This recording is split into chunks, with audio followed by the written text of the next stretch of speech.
ठीक है, स्टार्ट करें। सो राहुल, सबसे पहले तो आप कंफर्टेबल है? Yes sir. ठीक है। तो अगर जैसा मैंने आपका सीवी गो थ्रू किया तो उसमें कुछ बातें मुझे नजर आई। सबसे पहले कि आपके ट्वेल्थ में परसेंटेज कम रहे टेंथ के रेस्पेक्ट में, ऐसा क्या रीजन रहा था उसका?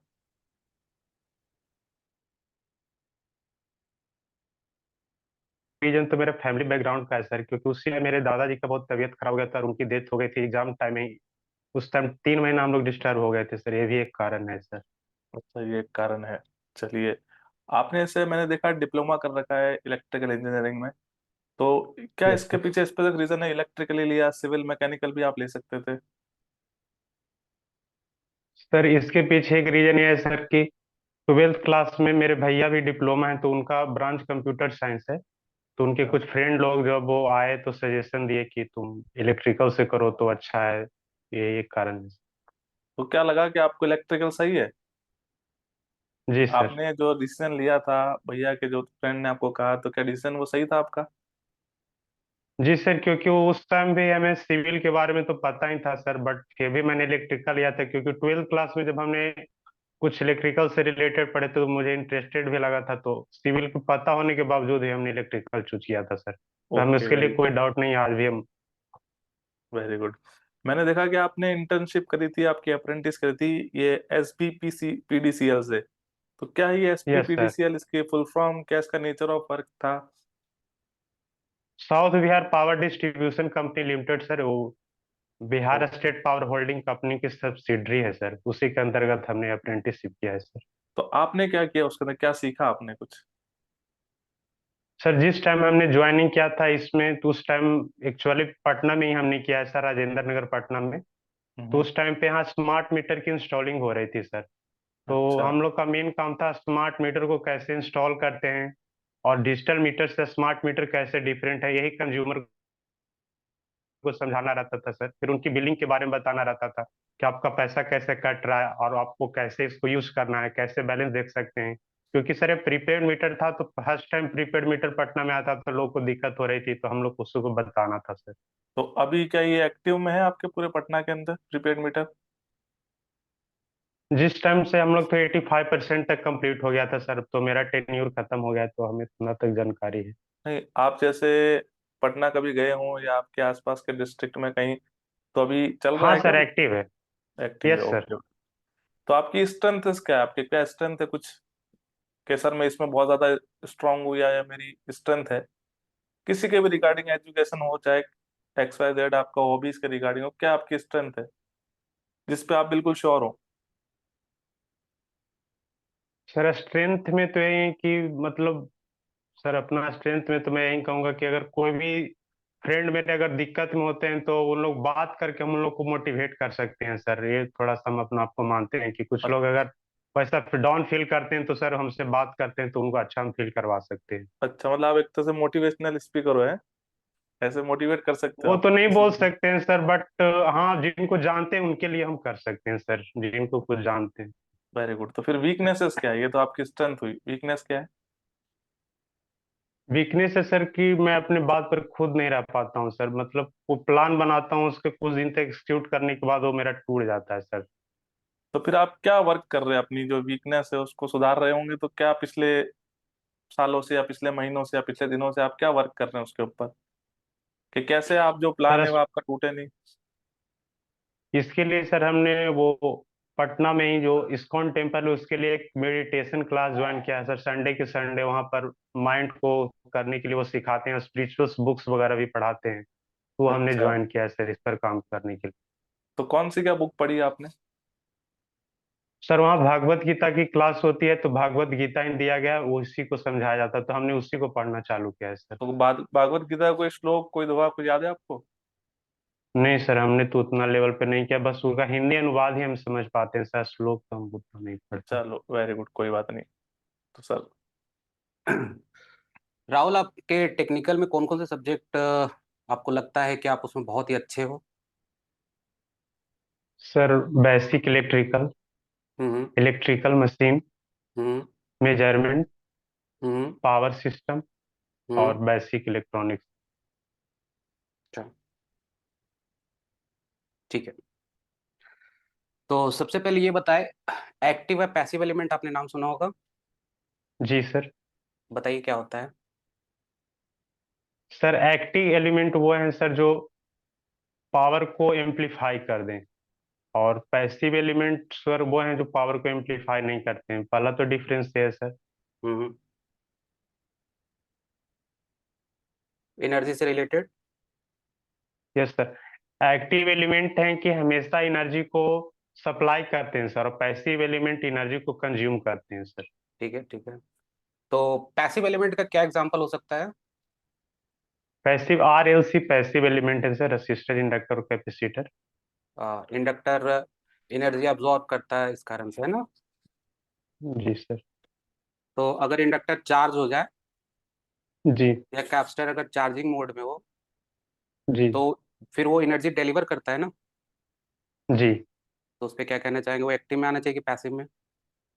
नहीं सर, पैसिव में आना चाहिए, क्योंकि सर लॉन्ग टर्म के लिए टाइम भी डिसाइड होना चाहिए। लंबे समय के लिए कोई एनर्जी एलिमेंट अगर सप्लाई करता है तभी हम उसको एक्टिव एलिमेंट बोलेंगे सर। शॉर्ट ड्यूरेशन के लिए होता है तो हाफ साइकिल के लिए होता है, और हाफ साइकिल में फिर डिलीवर होता है सर, ठीक तो है। इसको नहीं पैसिव एलिमेंट बोलेंगे। तो ट्रांसफार्मर किस कैटेगरी में आएगा। सर ट्रांसफार्मर पैसिव एलिमेंट में है सर, क्योंकि वो पावर को एम्पलीफाई नहीं करता है सर। ठीक है, बढ़िया। आइडियल करंट सोर्स का रेजिस्टेंस क्या होता है। सर आइडियल करंट सोर्स का रेसिस्टेंस इनफाइनाइट होता है सर। अच्छा, तो आइडियल करंट सोर्स का इन्फिनाइट होता है, और आइडियल अमीटर, अमीटर का, नॉर्मल अमीटर का क्या होगा ना चाहिए। नॉर्मल मीटर का प्रैक्टिकली लो बोलेंगे। ठीक है। और वोल्ट मीटर का। वोल्ट मीटर का सर हाई। तो आइडियल वोल्ट मीटर कितना होना चाहिए। आइडियल वोल्ट मीटर का सर इनफाइनाइट। ठीक है। लीनियर नॉन लीनियर में बताइए अंतर क्या है, क्या डिफरेंस है। लीनियर और नॉन लीनियर एलिमेंट्स। एलिमेंट, हाँ। सर जो वी आई कैरेक्टरिस्टिक जिसका लीनियर हो उसको लीनियर बोलेंगे, और जो वी आई कैरेक्टरिस्टिक नहीं, जिसका लीनियर नहीं, उसको नॉन लीनियर बोलेंगे। ठीक है। तो लीनियर का क्या एग्जांपल हो सकता है। Resistor sir. ठीक है। इंडक्टर। रसिस्टर इंडक्टर कैपेसिटर तीनों सर लीनियर एलिमेंट हैं सर। ठीक है। अच्छा, वही इंडक्टर सेम अगर ट्रांसफार्मर कोर पे लगा होता है तो जी वहां जी। पे नॉन लीनियरिटी आती है ना। जी सर। ऐसा क्यों। सेम कॉइल आप आयरन कोर पे अगर बांधते हो तो जी। वहां पे जो ट्रांसफार्मर होता है, ट्रांसफार्मर तो नॉन लीनियर है। जी तो ऐसा क्यों। सर मैं श्योर नहीं हूँ, बट इसका एक आंसर ये भी हो सकता है सर कि बीएच कर्व नॉन लीनियर होता है सर, क्योंकि सेचुरेशन आ जाता है, इसी कारण से 180 का केस आ जाता है सर। स्टैटिकली और डायनेमिकली इंड्यूस्ड ईएमएफ सुना है आपने। जी सर। क्या होता है, डिफाइन कीजिए। Sir in statically induce EMF magnetic field time varying in nature होता है सर, कॉइल है जो स्टेशनरी होता है। इसका एग्जांपल ट्रांसफार्मर है सर। ठीक है। एंड डायनेमिकली इंड्यूस ईएमएफ जो जिसमें ईएमएफ इंड्यूस होता है सर, वो मोशन में होता है, और मैग्नेटिक फील्ड स्टेशनरी होता है सर, जैसे हम्म, डीसी जनरेटर हो गया। ठीक। आर्मेचर रिएक्शन क्या होता है। Armature reaction sir main field पर सर आर्मेचर के फ्लक्स का जो इफेक्ट होता है उसी को आर्मेचर रिएक्शन कहते हैं सर। अच्छा, तो ये आर्मेचर रिएक्शन इंडक्शन मशीन में क्यों नहीं पढ़ा जाता है। डीसी में पढ़ते हैं, फिर सिंक्रोनस में पढ़ते हुए हैं, लेकिन इंडक्शन में नहीं पढ़ते हैं। क्योंकि sir induction machine singly excited machine है सर, और डीसी मशीन और सिंक्रोनस मशीन डबली एक्साइटेड मशीन है। क्या होता है डबल एक्साइटेड और सिंगल एक्साइटेड। सर जिसमें सिंगली एक्साइटेड मीन्स उसमें सप्लाई सिर्फ एक टाइप का देते हैं सर, हम्म। और एक डबली टाइप का। एक्साइटेड मशीन मतलब सिर्फ स्टेटर पे सप्लाई देते हैं सर। इट मीन्स ऐसा। ट्रांसफार्मर कैसा है, सिंगली एक्साइटेड या डबल एक्साइटेड है? Singly excited machine. अच्छा, ठीक है, तो उसमें भी आर्मेचर रिएक्शन अपन स्टडी नहीं करते हैं। No sir. अच्छा, इंडिकेटिंग इंस्ट्रूमेंट और इंटीग्रेटिंग इंस्ट्रूमेंट में क्या डिफरेंस होना चाहिए? Sir indicating instrument at the instant of जो भी सप्लाई आ रहा है उसी को इंडिकेट करता है, उसी को मतलब कितना वैल्यू में आ रहा है। हम्म, इंटीग्रेटिंग इंस्ट्रूमेंट है सर जो पर्टिकुलर टाइम पे तो करता ही है, बट उसको रिकॉर्ड भी वो करते जाता है सर, इंटीग्रेट करते जाता है पास्ट के रिकॉर्ड को, और टोटल ऐड कर कर वो शो करता है सर। जैसे इंटीग्रेटिंग का कोई example? Energy meter sir. Very good. Damping torque सुना होगा आपने? जी डैम्पिंग टॉर्क डिफाइन कीजिए, क्या होता है? Sir, when the pointer in motion, तो जब फाइनल स्टेडी स्टेट पे आता है सर, तो वो अपने इक्विलिब्रियम कंडीशन पे सर वो ऑसिलेट करते रहता है, उसी ऑसिलेशन को खत्म करने के लिए डैम्पिंग किया जाता है सर। अच्छा, ये ऑसिलेशन क्यों आता है? सर ये ऑसिलेशन तो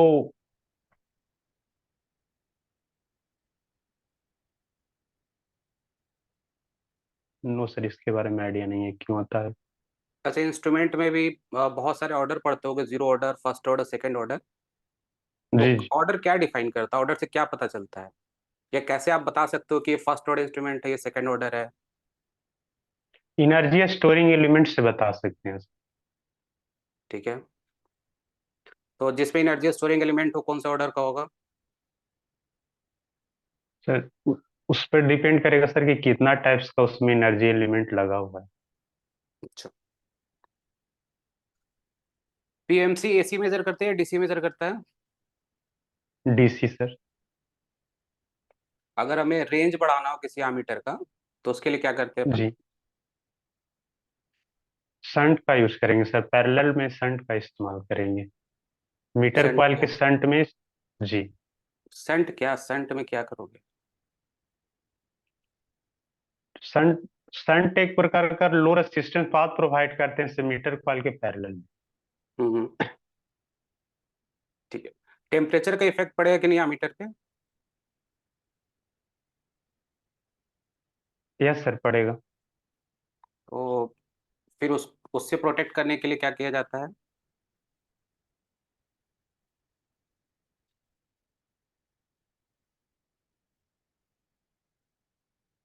बताइए। उसके लिए सर इस्तेमाल करते हैं, हम रिकॉल नहीं कर पा रहे हैं नाम सर, बट उसका जो रेसिस्टेंस होता है मीटर से 30 से 40% ज्यादा होता है, वो सीरीज में लगाते हैं सर मीटर कॉइल के, उसको कंपनसेट करने के लिए सर। उसका नाम नहीं याद है आपको, है ना? नहीं सर, अभी रिकॉल नहीं ठीक कर पा रहे। ठीक है, ठीक है। कॉम्प्लेक्स पावर क्या होता है? Complex power sir active power और रिएक्टिव पावर का समेशन होता है सर। चलो, तो एपरेंट और कॉम्प्लेक्स में क्या फर्क हुआ फिर?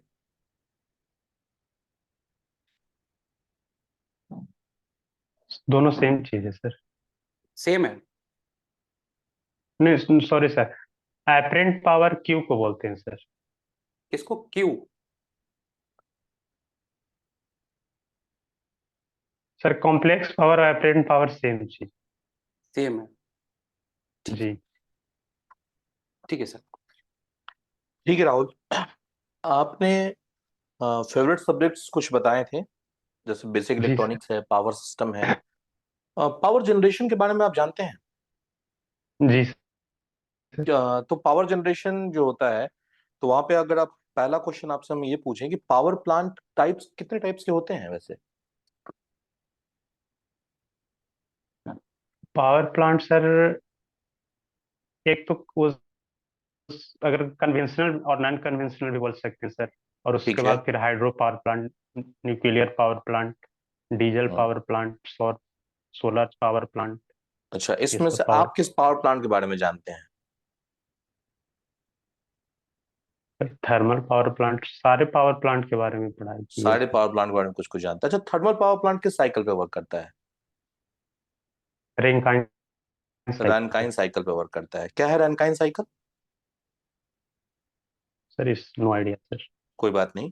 क्या कुछ कंपोनेंट्स बता सकते हैं आप रैनकाइन साइकिल के, या स्टीम पावर प्लांट का कह दीजिए, कुछ यस मेन सर, मेन बता सकते। कंपोनेंट्स बताइए।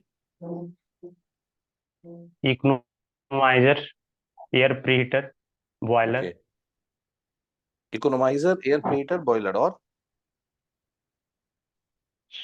Super heater sir, okay, turbine, alternator. Okay. कौन सा टरबाइन यूज करते हैं, high head, low head, medium head?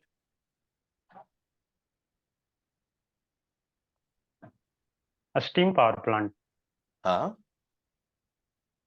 High head. High head use करते हैं, sure? Sorry sir, low head high speed turbine low इस्तेमाल हेड करते high हैं sir. Speed, जी। श्योर है? Yes sir. चलिए, अच्छा, न्यूक्लियर पावर प्लांट भी आपने कहा है, इसके जी कुछ कंपोनेंट्स बताइए न्यूक्लियर पावर प्लांट के, कुछ basic sir. Components. Yes sir, nuclear power plant के सबसे main component sir nuclear reactor हैं। ओके, और फिर उसको हीट को ऑब्जर्व करने के लिए कूलेंट है सर। फिर कूलेंट हीट है, एक्सचेंजर है। ठीक हीट है। एक्सचेंजर, हाँ, moderator, moderator, coolant.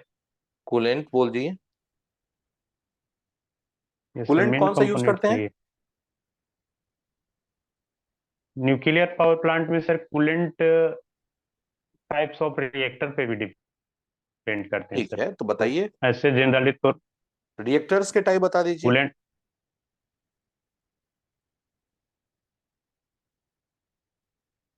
Reactor sir,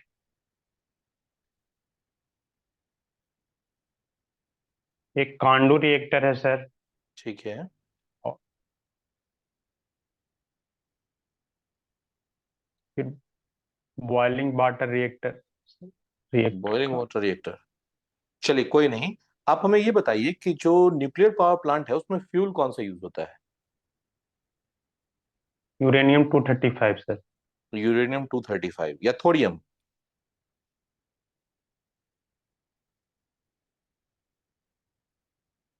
thorium भी इस्तेमाल करते हैं सर।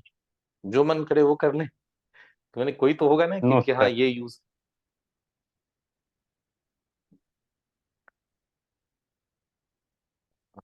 चलिए, कोई नहीं, अच्छा, न्यूक्लियर पावर प्लांट में फिजन होता है या फ्यूजन? Fusion reaction sir. क्या होता है फिजन?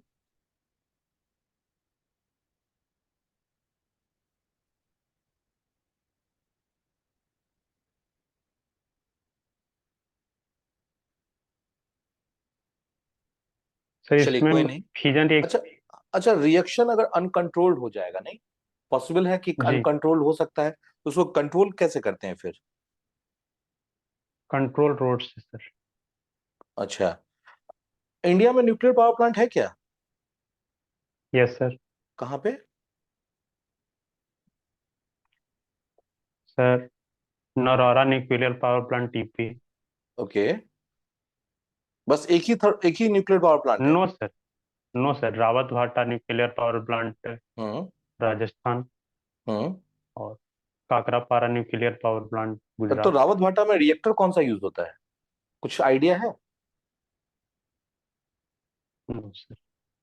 ओके, चलिए, कोई नहीं, सर कंटिन्यू कर रहे हैं अभी क्वेश्चंस। सर, इलेक्ट्रोमैग्नेट क्या होता है? सर कॉइल में इलेक्ट्रिक करंट सप्लाई करवा कर मैग्नेटिक प्रॉपर्टी डेवलप करना इलेक्ट्रोमैग्नेट है सर। तो ये पूरे मशीन में देखे होंगे, कहीं हम लोग परमानेंट मैग्नेट का इस्तेमाल नहीं करते, जनरली जो इस्तेमाल करते हैं इलेक्ट्रोमैग्नेट का करते हैं, ऐसा क्यों? जी, फर्स्ट इसका रीजन ये हो सकता है सर कि हम लोग, क्योंकि इलेक्ट्रिक करंट को हम लोग इंक्रीज या डिक्रीज करके उसके पावर को मतलब कंट्रोल कर सकते हैं मैग्नेटिक फील्ड प्रॉपर्टी को सर। बट हम्म। अगर परमानेंट मैग्नेट कर देंगे तो एक फिक्स अमाउंट का पावर ही हम लोग कर सकते हैं सर। तो कंट्रोलिंग पर्पस के लिए हम लोग इलेक्ट्रोमैग्नेट का इस्तेमाल करते हैं इजी वे में। इंटरपोल क्या होता है, क्या पर्पस है उसका? इंटरपोल सर आर्मेचर रिएक्शन को डिक्रीज करने के लिए इस्तेमाल करते हैं। ठीक है। तो कंपनसेटिंग वाइंडिंग का इस्तेमाल क्यों किया जाता है?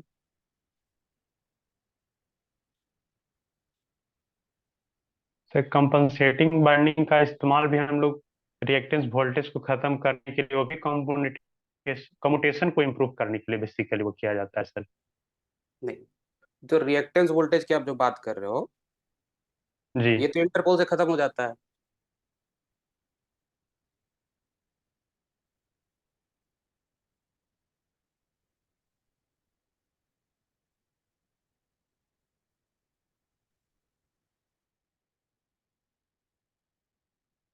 हाँ।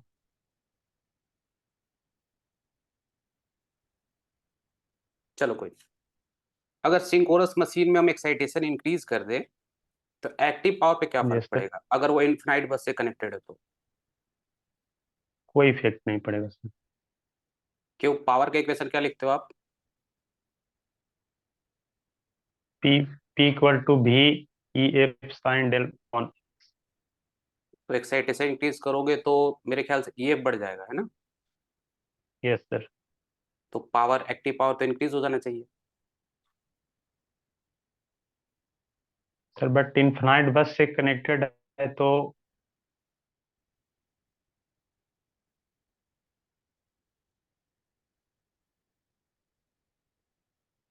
चलिए ठीक है। सिंक्रोनस जनरेटर को कभी देखो, नेम प्लेट को देखो उसको। वो सर।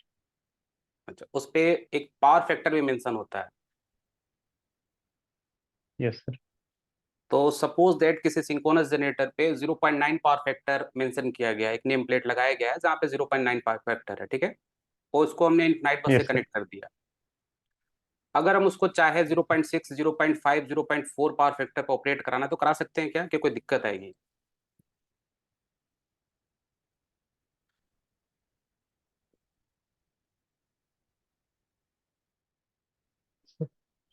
नो सर, इसके बारे में आइडिया नहीं।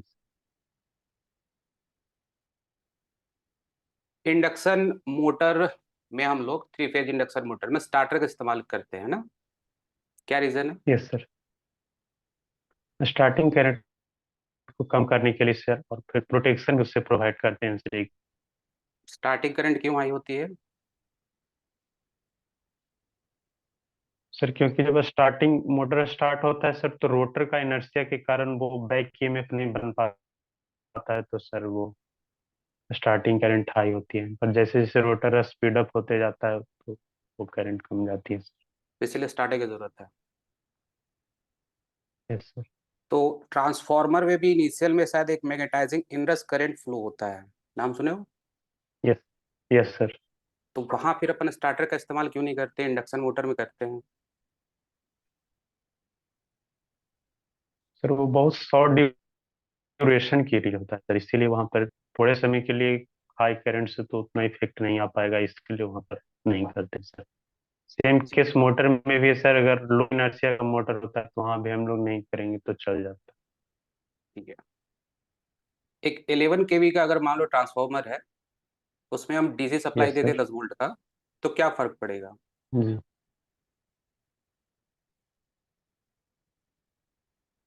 कोई फर्क नहीं पड़ेगा सर। क्यों? ईएमएफ इंड्यूस भी नहीं होगा, और क्योंकि बहुत लो सप्लाई हम लोग दे रहे हैं सर, 10 वोल्ट का 11 केवी के रेटिंग्स उसका बहुत लो है, तो कुछ इफेक्ट नहीं है जी। अच्छा, और अगर 11 केवी का डीसी सप्लाई दे तो? फिर ट्रांसफार्मर बर्न हो जाएगा सर। क्यों? क्योंकि यहाँ पे भी सर वही बैक ईएमएफ नहीं आ पाएगा, तो उसके कारण हाई अमाउंट का करंट फ्लो कर जाएगा, तो और फिर सेकेंडरी में कोई इंड्यूस ईएमएफ नहीं होगा तो ये जल जाएगा अपना भी। ठीक है। ओपन सर्किट टेस्ट हम लोग किस साइड कंडक्ट करते हैं? Open circuit test low voltage side conduct करते हैं सर। और अगर हाई वोल्टेज साइड उसको कंडक्ट किया गया तो क्या होगा? सर जो हम लोग इंस्ट्रूमेंट का रेटिंग लेंगे सर, उस पर कोई इफेक्ट नहीं होगा सर, बट हम लोग की कॉस्टिंग हाई हो जाएगी सर। सारे इक्विपमेंट हाई वोल्टेज रेटिंग के लाने पड़ेंगे, बट नहीं, जो अपने बोला पैरामीटर भी, जो भी। आपने बोला इक्विपमेंट के रेटिंग पे कोई फर्क नहीं पड़ेगा, फिर आप बोल रहे हो कि हाई रेटिंग के लिए क्या आना पड़ेगा। नो नो सर, इक्विपमेंट के रेटिंग पे इफेक्ट पड़ेगा सर। वो पैरामीटर जो हम लोग करेंगे, जो फाइंड आउट करने के लिए आर एक्स सीरीज, सॉरी, संच ब्रांड पैरामीटर, उस पे इफेक्ट नहीं पड़ेगा सर।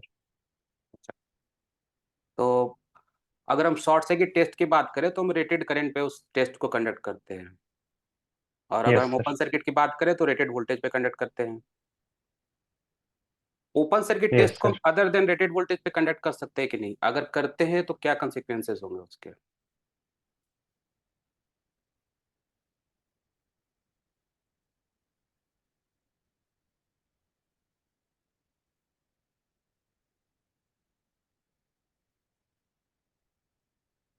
नो सर, इसके बारे में नहीं idea. Reactive power induction machine में कंट्रोल कर सकते हैं या नहीं कर सकते।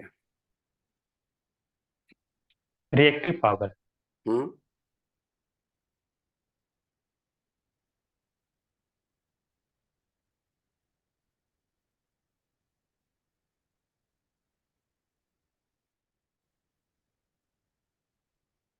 अच्छा, सिंक्रोनस, नहीं सर, अगर नहीं जनरेटर कर। की, सिंक्रोनस जनरेटर की अगर हम बात करें तो वो यस। रिएक्टिव पावर डिलीवर भी कर सकता है, अब्जॉर्ब भी कर सकता है, कर सकता है। यस। Yes sir. क्या हम एक इंडक्शन जनरेटर से रिएक्टिव पावर डिलीवर करा सकते हैं। Yes sir. कैसे करा सकते हैं।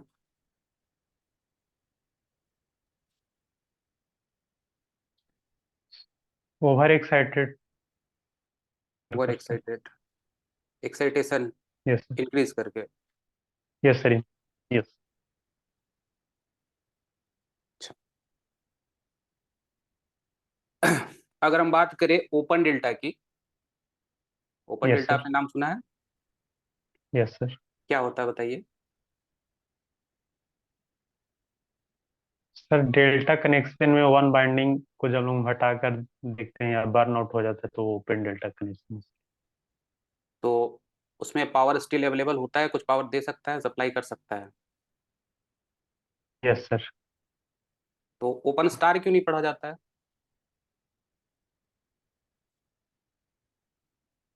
सर, ओपन स्टार, अगर हम्म। स्टार कनेक्शन में एक बाइंडिंग को रिमूव कर देंगे सर, वो तो वो एक तरह का सिंगल फेजिंग हो गया सर।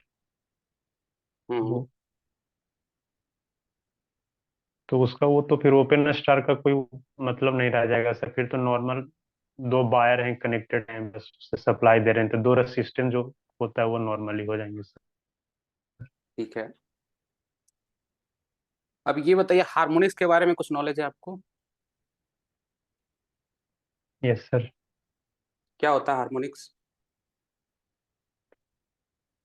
सर, जो फंडामेंटल जो हमको रिक्वायरमेंट फ्रीक्वेंसी के अदर देन जो भी उसके मल्टीपल रहते हैं सर, वही हार्मोनिक्स है सर। ट्रांसफार्मर में कौन सा हार्मोनिक्स होते हैं।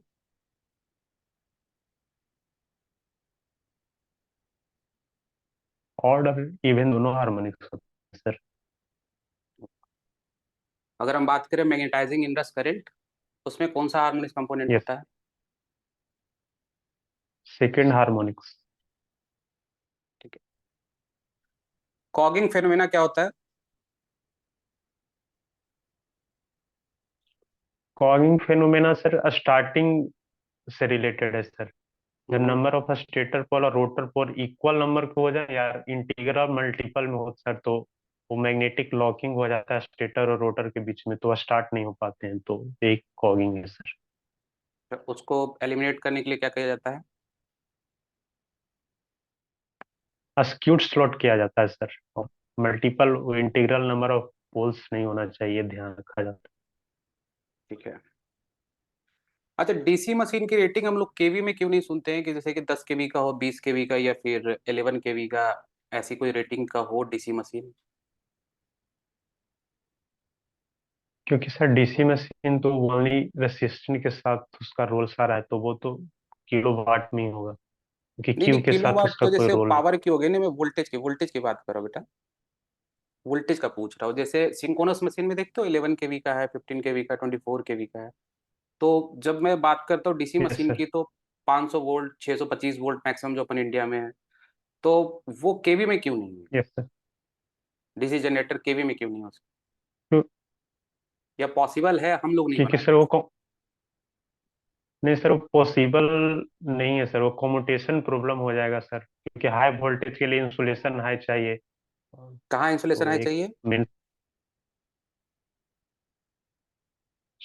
सर, वो जब वहाँ पे करंट कलेक्ट करेंगे सर, तो कम्यूटेटर के बीच में, कम्यूटेटर सेगमेंट के बीच में भी सर इंसुलेशन हाई चाहिए। हम्म।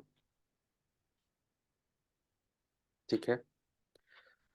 पैरेलल ऑपरेशन ट्रांसफार्मर का जानते हो क्या? Yes sir. अगर मैं बोलूँ कि एक 1000 kVA का ट्रांसफार्मर, एक 500 kVA का ट्रांसफार्मर है, और दोनों यस को सर। पैरेलल में मैं ऑपरेट कराऊं, अब मेरा ऐसा है डिमांड ये कि दोनों मिलके 1500 kVA का लोड को फीड करे। Yes sir. ठीक है, एक 1000 kVA का है, एक 500 kVA का है, दोनों मिला के यस 1500 kVA का लोड फीड करना चाहिए। तो उसके लिए उसके परसेंटेज इंपेडेंस क्या होने चाहिए दोनों ट्रांसफार्मर के?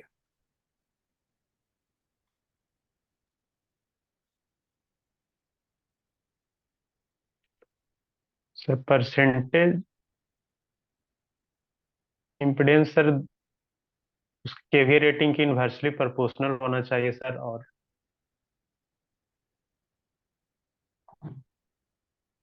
ठीक है, पर इंपेडेंस तो ऐसे जानते एग्जैक्ट, हो। ठीक है ठीक है। यस, पर एग्जैक्ट यूनिट, वैल्यू क्या होगा सर? नहीं एग्जैक्ट वैल्यू नहीं, मैं बोल रहा हूँ क्या होने चाहिए, मतलब हाफ होना चाहिए एक दूसरे का, या फिर पर यूनिट पूछ रहा हूँ ना, परसेंटेज में, या इक्वल होना यस सर। चाहिए?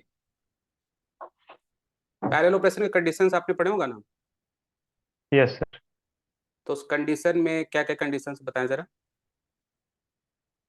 फर्स्ट कंडीशन है सर कि पोलारिटी, दोनों का करेक्ट पोलारिटी होना चाहिए सर, एडिस जब ये ऐड करेंगे। हम्म सेकेंड होना चाहिए फेजर ग्रुप दोनों का सेम होना चाहिए सर। हम्म थर्ड होना चाहिए कि दोनों का EX/R रेशियो है जो सेम होना चाहिए दोनों ट्रांसफार्मर का। हम्म। और एक मिस कर रहे हो जिससे शायद इसका आंसर हो जाता।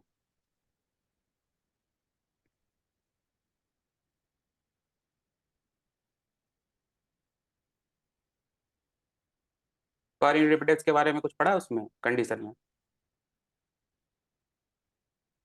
Yes sir. हम्म। पर इन सर, एक रिकॉल कर पा रहे हैं सर, वो एक्चुअल में होना चाहिए या फिर अपने अपने मशीन के रेटिंग पे होना चाहिए सर, कॉमन बेस पे होना चाहिए, एक पॉइंट है सर, वो थोड़ा रिकॉल नहीं कर पा रहे। ठीक है कोई नहीं। कोरोना क्या होता है? कोरोना एक प्रकार का लॉस है सर, ट्रांसमिशन लाइन में। क्या होता है, क्या कंसिक्वेंसेस उसके?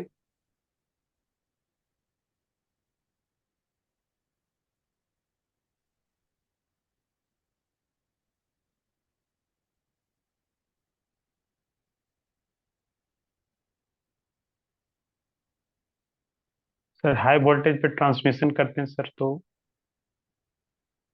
उसके आसपास का आयन है जो आयोनाइज हो जाता है, उसी के कारण कोरोना लॉस होता है सर। किसके आयन हो जाता है आयनाइज? कंडक्टर के आसपास के जो आयंस होते हैं सर, ये आयोनाइज हो जाते हैं बेसिकली सर। तो जो हम्म। कंडक्टर से चार्ज पार्टिकल एयर में फ्लो करने लगता है, उसके कारण से कोरोना होता है सर। अच्छा, तो उससे कुछ साउंड आता होगा, है ना? जैसे कैसा हमिंग। साउंड आता है? अच्छा, ठीक है। ठीक है सर।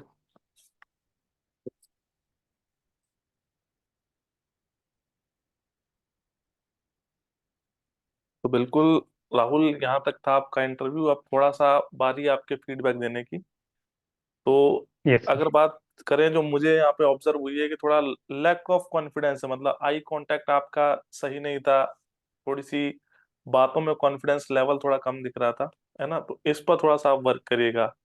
दूसरा कि वीकनेस पर कोई आपका इतना इफेक्ट नहीं रहा कि सर कैसे मैं उस वीकनेस को कम करूंगा, है ना? कि वीकनेस स्ट्रेंथ एक बेसिक चीजें हैं जो हर इंटरव्यू में पूछी जाती है। और स्पेशली वीकनेस को ओवरकम करने के क्या फैक्टर हो सकते हैं, तो आप बैठ के उसको सोचिएगा।